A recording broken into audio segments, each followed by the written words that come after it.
It's February 3rd, and the strange side of history awaits.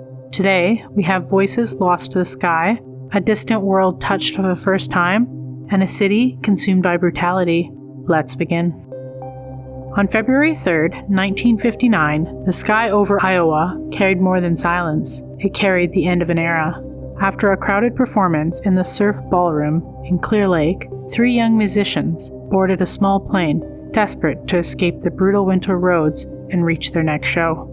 Buddy Holly was only 22, Richard Valens just 17, JP, the Big Bopper Richardson, 24. The flight was never meant to be legendary, just practical, a quick hop, short rest, nothing more. But shortly after takeoff, the near whiteout conditions, the Beechcraft Bonanza, vanished into darkness. Around 1 a.m., it slammed into a frozen cornfield, killing everyone on board, including the pilot. What makes this night even colder was the last-minute decisions. Seats given up out of kindness, another one in a simple coin toss, small choices with final consequences. The tragedy would be remembered by its haunting name, the day the music died.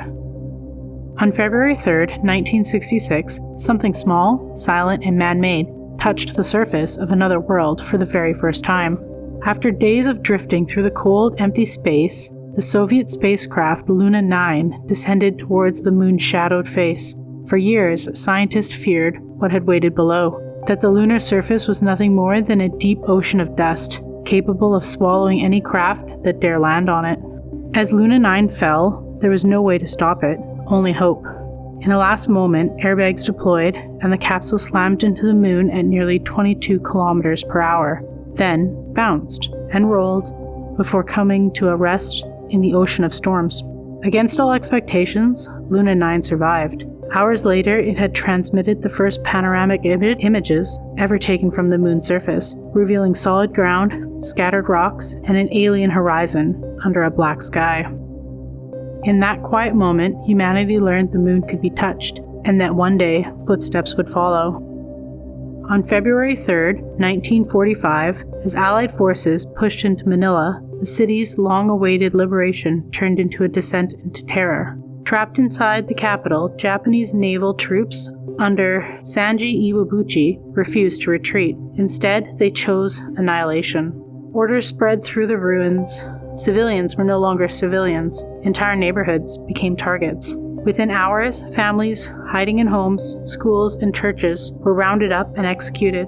Fires were set deliberately, sealing people inside the burning buildings. Streets meant to escape became corridors of death.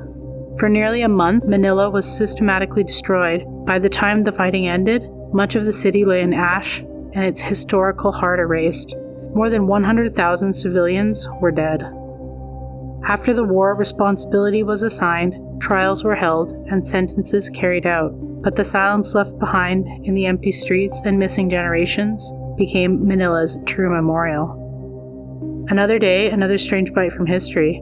Like, comment, and subscribe. Your next Eerie dose is just a day away.